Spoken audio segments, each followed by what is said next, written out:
Remember, you can't spell slang without ang. Hey, and we got a guest star today, Greg Jones, y'all. What's going on? Give it up, y'all. Beer, beer, beer. Guest star, exclusive. Greg Jones is here today with us because all three of us got a great chance and the I guess blessing to say that we got a chance to see Dragonball Super Broly that was released in theaters on Wednesday. Greg Jones is one of our Dragon Ball extraordinaires. So connoisseur as well. Yeah, here we go. That's a good word. Okay, I like that. So we flew him in. So we definitely want to talk about this. Get right down to it. First, let's start with Derek Slang, aka Dragon Ball hater. First of all, But no. yeah, no. Okay. You're kind of right. Okay. Because I feel like I'm going to make this quick. Okay. Dragon Ball is something people really, really, really love. They don't ever just like it or think it's okay. Okay. When you watch it, like crack, you love it. So, this movie gives us that, plus all the things I have problems with Z. Okay. A lot of people don't like Super as much as Z, but Super covers the things I hate about Z. So, I like that they... First of all, I love when companies listen to what their fans like and don't do too much. They know they're self-aware. This was self-aware. They know we like Frieza. They know we like Broly. Okay. So they say, you know what, let's bring them to the fold officially. Okay. Because when I was little, there was no internet like that. I didn't understand where Broly fit in. Just when we found out that he wasn't even canon. So it confirmed everything I was thinking. Right. He didn't even have much of a personality. But he did in a way. But it told you why he didn't have much of a personality. I like that. Right? Like, it doesn't feel random now. Right. But yeah, about the movie. Yeah. Obviously I like the fights. It showed the Goku Vegeta dynamic. Heavily.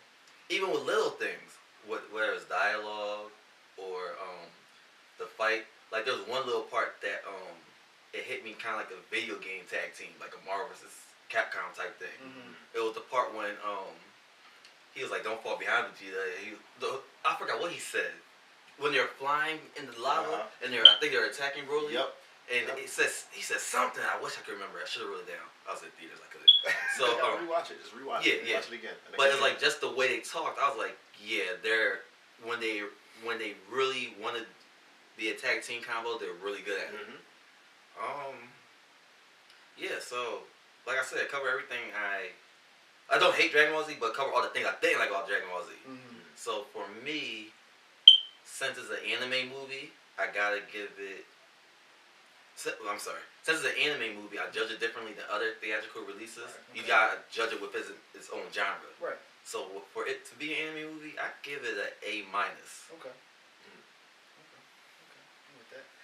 Greg Jones. I get to jump in? Thoughts on the movie, yeah, sure. Man, okay, so I'm not a huge fan of Broly, at all. I liked his intention, I like what he was meant to represent at the time, and I love anything that you try to do with the Saiyans. However, the implementation, the lack of depth in the character back when he first came out in the 90s, rubbed me all the wrong way.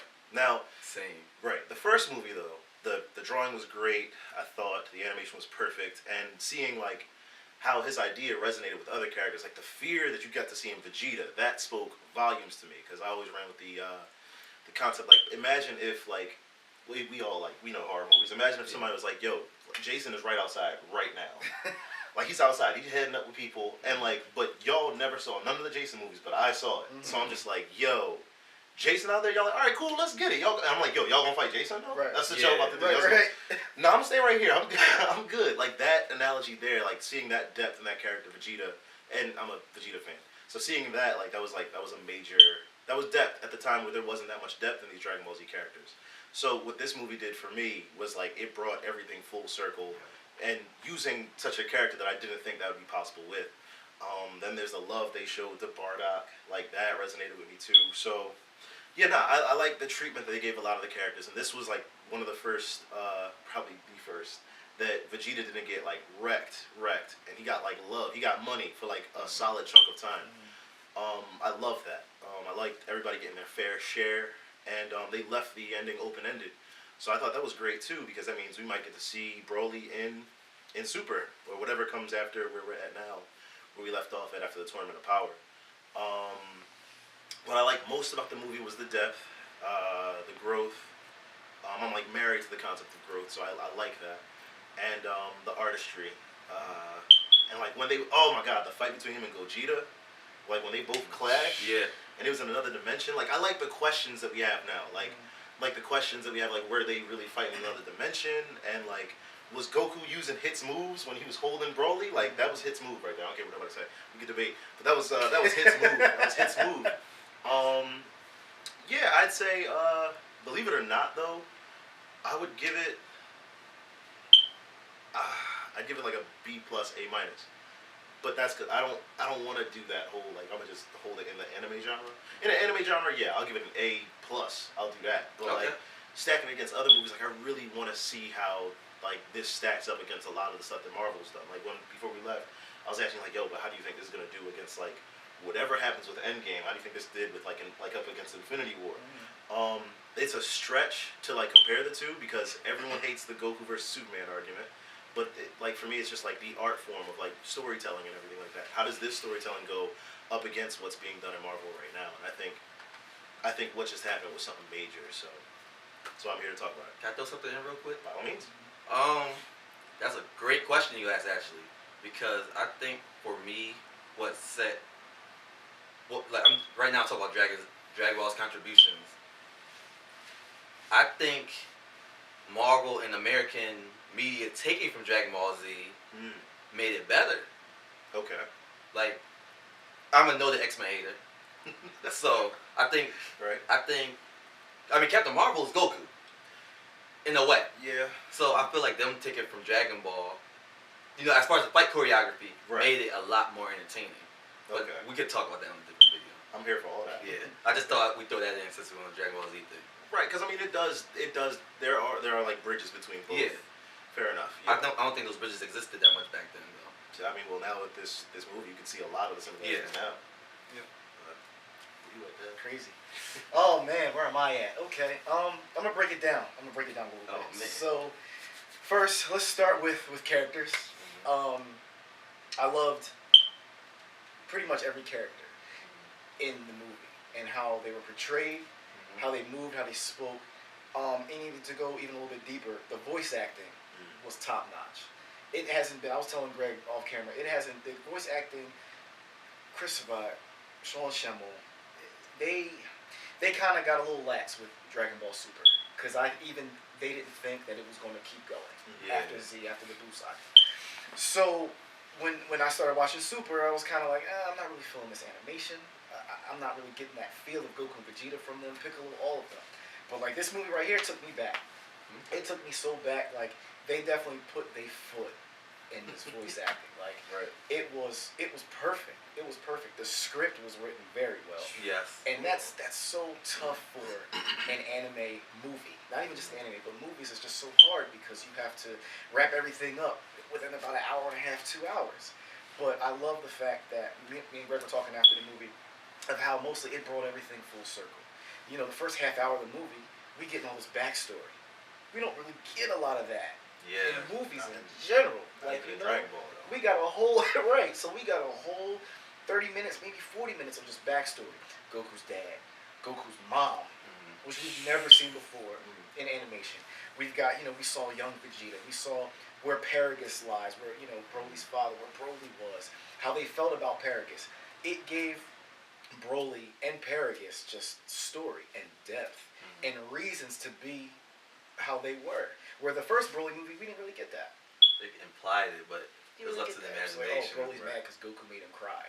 No, that's weak. Cute. That's so weak, but this just gave so much incentive to the characters, and I love that. So I love I actually love Broly's character, and I don't like Broly's not my favorite. I don't like Broly at all. I don't like the fact that he was so strong for no reason. But this kind of gave reasons why and opened up more doors to questions like, okay, well, why is he this strong? Okay, well, what is he going to do now? Oh, so he's not really a bad guy then. He's not really trying to kill people. He's angry right now. He's oh my goodness, it was so perfect how they did it, and they did it really smart too. And that's why, like, I really, really gave all the kudos to it. The characters, I love Vegeta got his shine time. Goku definitely got his shine time. Broly got his shine time. Frieza. We saw Whis in there bobbing and weaving. Laughing. We saw Gogeta had the most screen time we've ever seen Gogeta have. Mm-hmm. We saw him in Fusion Reborn, but that was like what, the last 10 minutes, if that. 5 minutes, if that. We saw Gogeta. We saw personality. Yeah. Oh my goodness, and we didn't even see them defuse, and I thought that was dope. Yeah. Right. Like they just left that open. Okay, well what happened after Broly got wished to another planet? Like it's just there's so many questions, but I'm okay with those questions, you know, because now if they really push this, we can get like some movie trilogies. We can get some series. I was telling Greg the other day too. I'll take movies of that quality once a year over a series any day. I'll take it. You know what? Probably. Dragon Ball Super was very inconsistent with their series, and it was rushed, especially the first half of it. But that latter half of it, that fourth quarter of Dragon Ball Super was lit. I can't hold you on that. The animation got better. The team was definitely developed better. They kind of knew exactly what they were doing. I can tell, like, when Dragon Ball Super started, they didn't really know what they were going to do. Mm-hmm. Let's get to the cinematography. Let's get to the action sequences. Let's get to the art. It was the animation. I've never seen Dragon Ball look that good. I've never seen a cartoon look that good. Yeah. Like it was top notch. You can tell they put a lot of money into it. Their budget was definitely pretty high, and like they just had a really good solid team to make this thing come to life. Then I'm gonna move on to the music. The score, the score was crazy. The score was it was done right, and it had everything, all the elements that I love about certain Dragon Ball movies that have come out in the past. It's made the most money. It's it's still breaking records today. It's still sold out like right now. Yeah. I loved it.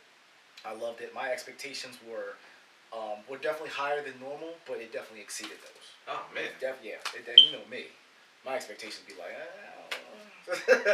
nowadays, Glass. Sorry. Looking at you, Glass. Yeah, Glass. Mr. Glass. So, but yeah, it was good. It was entertaining. It left me wanting more. I want Dragon Ball to look like that all the time. So, question. I'll ask Greg first. Okay. I'll make a two-part question. Is it one of the better Dragon Ball movies? It's definitely the best Dragon Ball movie. Oh, the best. The best. Okay. How about for you, Deb? I need to see it again. Mm-hmm. It's definitely up there. It's top 3 for me. What's in your top 2? What else is in your top 3? Cooler's Revenge. Okay. That's the first Cooler, right? Yeah. Okay. Tree of Might. Yeah, that's the first one. That was my first run-in with Dragon Ball Z. Oh, really? Yeah. Okay, it's one of the first movies. Yeah. But then I love me some History of Trunks. I love me the Bardock movie, but this movie kind of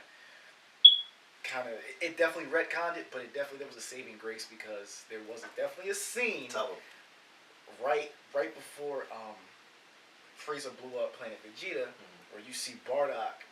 He's like coming up to the death ball. Yeah. But he's all battle damaged and stuff. So meaning he was definitely mixing before he got to the. Kind of like when he was fighting all this. Yes. Yeah. And so there's room for them to redo that. That was one of the reasons why I was scared about this movie, because I was like I was hoping that they did not soften up Bardock, but they definitely he came to play. Yeah. And I loved like how he spoke and how he spoke with his wife, and how he was like, no, we gotta get Kakarot out of here because there's something about to happen, something about to go down. I wish we could have lived there a little bit longer, but I understand why we couldn't, because 3/4 of the movie was talking and backstory. Yeah. They didn't fight to the third act. Yeah. That's wild. Yeah. That's wild. You have people waiting, but we were sitting there just like, they gonna mix, but we don't know when. But when it does, it's gonna happen. Honestly, people like me needed that. Yeah. Because I complain like a lot about the way they just fight, and it's like, why are we fighting? Yep. They got the formula right, because it's usually all punch happy. And they were fighting smart too. Like it just wasn't just that fast stuff that they usually doing. Like there were some different styles in there. There were some different moves. There was no, as Greg would say, there was no posturing in there. Oh yeah, no. Like a lot of Dragon Ball Z. It's a lot of let's post up and monologue. Hey, you did this. Oh, I'm about to do this. Let's fuse. Let's take all this time to do all this extra stuff. There was none of that, and I think what really drove that was what they're doing for Broly's character. Like, he just was like, yo, nah, you want to catch this breath, but I'm not going to let you. Like, Goku stayed in that crater. He blasted was one part. I love this part because it switches. Dragon Ball Z's never done this before. They used, like, a POV kind of thing, point of view. So, like, Goku hits him with something, and then both characters, like, blast it off screen, and you're like, okay, where are we getting all this scenery? And then you see Goku shooting at the screen. Yeah. And you see that was Broly, cool. like, you just see a hand wipe the blast off, and you're like, oh my god, I'm in Broly. Like, this is Broly's perspective right now.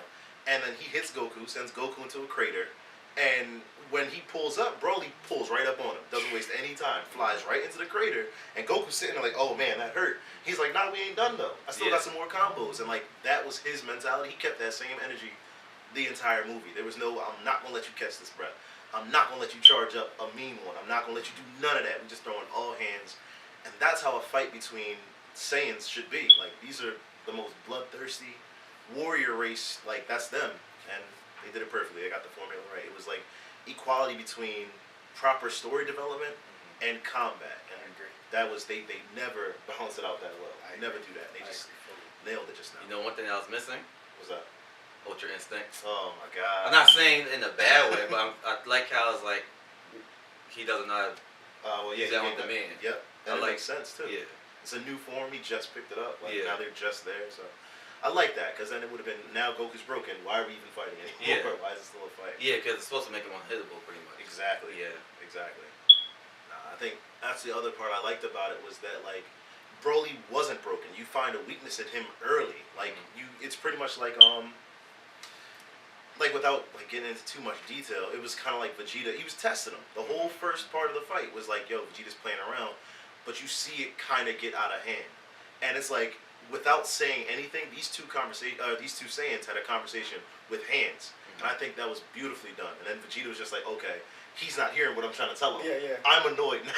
Now I'm just trying to piece him up. I love that. I love that character, man. Like y'all, I was never a fan of Broly. I wasn't like that much a fan of him. But now I am. He wasn't that likable. It was like cool that he was. I don't know. He wasn't likable. I'm not gonna try to make it sound good. But that's the thing, though. He was cool. Like, he had so much potential to be cool. I gotta drop this reference. Team 4-Star. They parodied the first Broly movie. Yeah. And you know the part when Vegeta's like shook in the Team 4-Star parody. They're like, yo, like Vegeta wasn't scared or nothing. He's like, yo, how can he be this cool but be this dumb? Like, how is he so damn cool, but he's just so stupid. You know what the old Dragon Ball Z used to do? It forced you to use your imagination to fill in the blanks. It's like you liked it so much, and it started justifying the dumb parts. Right. Yeah, because it's a lot of reaching. It's a lot of, hey, let's defend this, because I love it. But truth be told, now it's like it left you wanting. We've like a lot of yo, think about how long we wanted this to be done properly. Yeah. Now we got it. So of course we all gonna be satisfied, right? That was a husky meal of a movie. Yeah, definitely was. So here for all that. It was good. It was real good, yeah. What's your grade? With everything that I said, like I said, the cinematography, the music, the character development, the action, the colors, the lighting. A+. That's an A+. No, I can't. Come on now. You made it sound like an A+. I did. But I didn't like the chick though. The girl who wanted Broly. She wanted him. Oh yeah, that was in the way. That was take away from her though. I didn't like her. I didn't. I saw what they were trying to do though, because it's like in a weird way. It's like that has spin-off, not full spin-off, but screen time spin-off potential. Absolutely. It's the Hulk and Scarlet Witch, right? Black Widow. Scarlett Johansson. There you go. My bad. It's cool. It's colors and names. Colors and names. Man, y'all. I think with everything that went on, and how much of a Dragon Ball Z fan I was, but I looked at it with both eyes. Used my culture hero eyes, and I used my fan eyes. So I'm gonna go with an A-. Okay. I'm gonna go with A-. We're all set.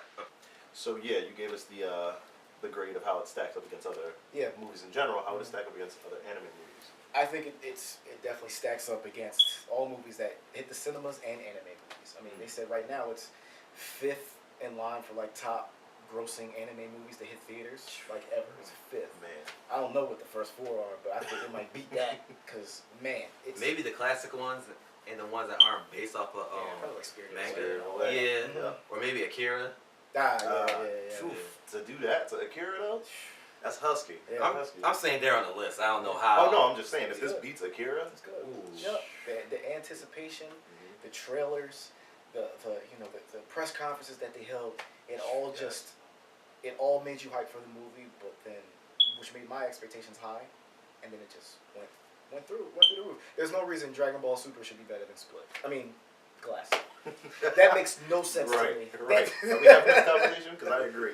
That makes no sense. All the time. Stay tuned for that that Glass review coming to y'all from Culture Hero. We're definitely going to talk about that. I saw it opening night. So did Greg. Yeah. Unfortunately. That's hilarious. Yeah. So 2019 starting off good with the animated films. Let's get it. That's where we at with it. All right, y'all. We Culture Hero. Catch y'all next time. Bam. Peace. I need a new sound.